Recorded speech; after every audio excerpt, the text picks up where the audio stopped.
Hello बच्चों, welcome to my channel online biology tutorials. हम पढ़ रहे हैं चैप्टर नंबर 11 और अब तक हमने कौन से स्टेप्स पढ़ चुके हैं। हमने पढ़ा है आइसोलेशन ऑफ डीएनए।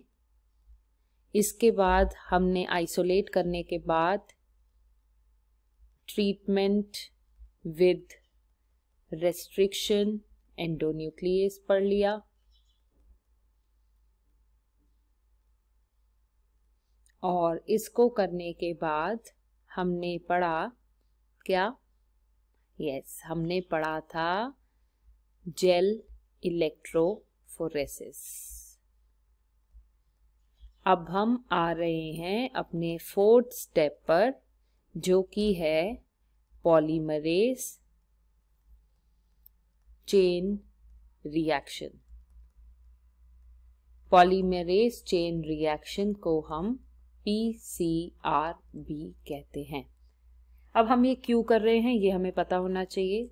अब आपको पता लग गया था जेल इलेक्ट्रोफोरेसिस में आपको कितना लंबे बेस पेयर्स चाहिए, बिकॉज आप जो प्लाज्मिड यूज करने वाले हो एज अ वेक्टर, उसकी एक डेफिनेट कैपेसिटी है कि वो कितने बेस पेयर्स अपने अंदर ले सकता है। ठीक है, तो हमें डिपेंडिंग अपॉन बेस पेयर्स उसके अंदर इंसर्ट करने हैं। अब मान लो हमें डीएनए ज्यादा चाहिए था उस पर्टिकुलर बेस पेयर्स का, बट वो डीएनए आया कम, वो पर्टिकुलर सीक्वेंस आई कम। ठीक है, अब हमें उस सीक्वेंस को एम्प्लीफाई करना पड़ेगा, यानी हमें उस पर्टिकुलर सीक्वेंस का पीसीआर करना पड़ेगा कि हमें वैसा ही डीएनए और मिल जाए। तो इसीलिए जब भी हम डीएनए को एम्प्लीफाई करना चाहते हैं तब हम पॉलीमरेज चेन रिएक्शन की प्रोसेस को करते हैं। याद रहे, पीसीआर हमेशा पहले होगा रिकॉम्बिनेंट डीएनए बनाने से पहले। ठीक है, सो ये जो स्टेप्स है, I am writing it again in each video so that it will give you a sense, because NCERT में सीक्वेंस डिस्टर्ब्ड है। सो लेट्स सी कि पीसीआर किसने डिस्कवर करा था। पीसीआर डिस्कवर करा था कैरी मुलिस ने 1985 में। अब what are the steps of PCR? Denaturation, okay, फिर सेकेंड स्टेप होता है एनीलिंग, और थर्ड स्टेप होता है आपका एक्सटेंशन। इन तीनों स्टेप्स को हमें सीक्वेंशियल लिखना है, ये इसी ऑर्डर में होते हैं, तो आप इसका ऑर्डर नहीं डिस्टर्ब करोगे। दूसरा, इन तीनों स्टेप्स के लिए एक एग्जैक्ट टेम्परेचर है, वो आपको लर्न करना पड़ेगा। 92 डिग्री सेल्सियस है डीनेचुरेशन के लिए, 50 to 56 डिग्री सेल्सियस है एनीलिंग के लिए, और एक्सटेंशन के लिए 72 डिग्री सेल्सियस है। अब इसमें एक इम्पॉर्टेंट एंजाइम का यूज करते हैं हम, जिसका नाम है टैक पॉलीमरेज। इसके बारे में भी हमें पता होना चाहिए, why only Taq polymerase is used. So here जो कैपिटल टी है इसका मतलब है थर्मस, ये बैक्टीरिया की जीनस का नेम है, अंडरलाइन करेंगे। AQ का मतलब है एक्वेटिकस, यानी ये एक बैक्टीरिया है जिसका नाम थर्मस एक्वेटिकस है, उसमें से पॉलीमरेज निकाला गया। अब इसी में से क्यों निकाला गया? बिकॉज ये एक थर्मोफिलिक बैक्टीरिया है जो कि हाई टेम्परेचर पे है। अब ये हाई टेम्परेचर पे है, इसके अंदर ये वाला एंजाइम जो डीएनए पॉलीमराइजेशन करता है, ये बेसिकली वो एंजाइम इसमें से निकाल लिया गया। तभी उसके थर्मस एक्वेटिकस के डीएनए पॉलीमरेज करने वाले एंजाइम का नाम है टैक पॉलीमरेज, बिकॉज ये हाई टेम्परेचर बियर कर सकता है जो हमें पीसीआर में देना है, इसीलिए हम टैक पॉलीमरेज का यूज कर रहे हैं इसमें। सो अब हम पढ़ेंगे सीक्वेंशली डीनेचुरेशन में क्या होता है, एनीलिंग में क्या होता है, और एक्सटेंशन में क्या होता है।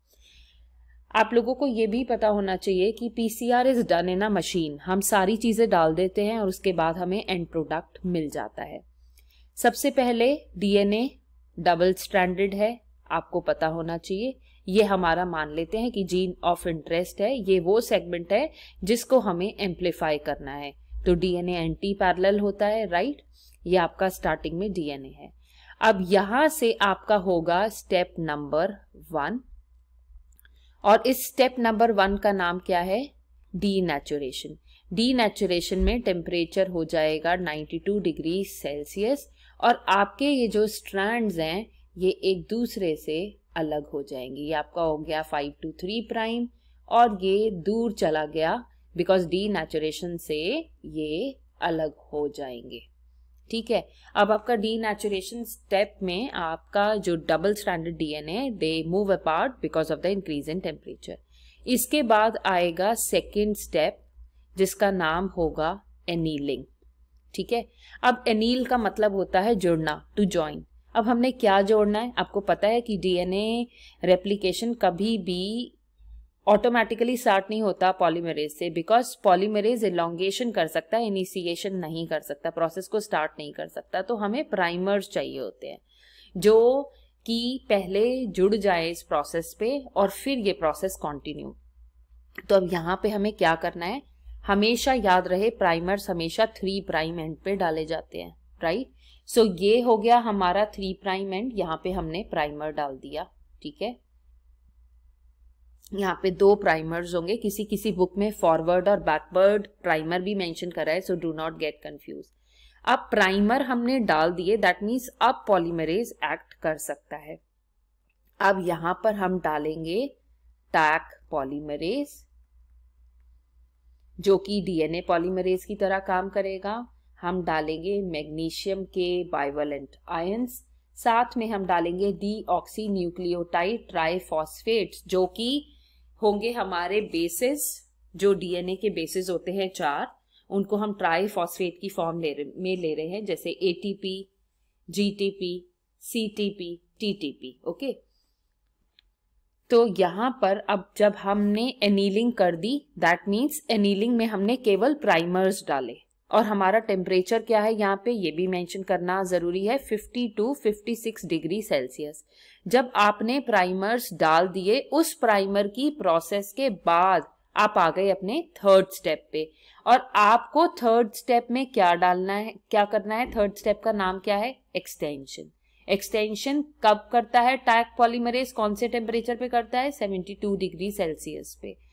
टैक पॉलीमरेज तभी काम करेगा जब आपके डीऑक्सी न्यूक्लियोटाइड ट्राइफॉस्फेट्स होंगे और मैग्नीशियम आयंस होंगे। ठीक है, सो एक्सटेंशन की स्टेप के लिए प्राइमर डालने के बाद ही एक्सटेंशन की स्टेप शुरू हो जाती है, जिसमें हम फिर से टेम्परेचर रेज करते हैं। आप देखो सेकेंड स्टेप में टेम्परेचर कम हो रहा है, थर्ड स्टेप में सेकेंड स्टेप के कंपैरिजन में ज्यादा है। सो पहले हाईएस्ट टेम्परेचर दिया डीनेचुरेशन में, फिर कम करके प्राइमर्स डाले तो एनीलिंग हुआ, फिर हाई करके टैक पॉलीमरेज, मैग्नीशियम आयंस और डीएनटीपी डाल दिया तो आपका एक्सटेंशन हुआ।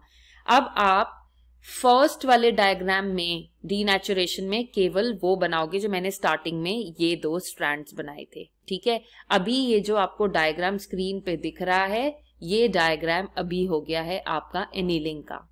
थर्ड स्टेप जब आप एक्सटेंशन दिखाओगे तो एक्सटेंशन में आप एक नया बना हुआ स्ट्रैंड दिखाओगे। इलस्ट्रेशन बहुत ही ज्यादा इंपॉर्टेंट है और please do not forget to mention the ends. ठीक है, आपको ये नंबर्स जो है 5 प्राइम 3 प्राइम कौन सा है ये भी मेंशन करने हैं। कभी कभी डीएनए की पीसीआर वाली प्रोसेस पे आपको इलस्ट्रेशन से भी पूछ सकते हैं, what is it, what is that. Okay, so आपको डीएनए के पीसीआर की प्रोसेस के पूरे स्टेप्स, उनके temperature, what is happening in each step, this should be very much clear to you.